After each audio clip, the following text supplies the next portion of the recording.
hamma yerda go'zal insonlar bo'lishgan. Har kim o'zini ilmi bo'yicha juda katta peshqadam bo'lishgan.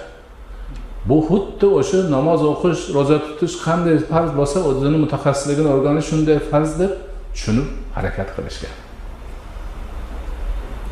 Ana shunda dunyoni lol qoldiradigan darajadagi ilmiy mo'jizalar musulmonlar olamidan kelib chiqqan.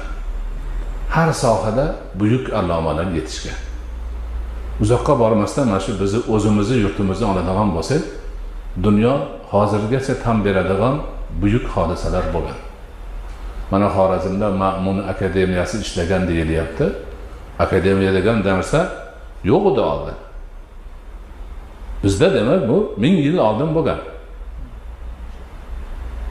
Ibn Sino, Farabi, Beruniy, Xorazmiy, Ulug'bek va boshqa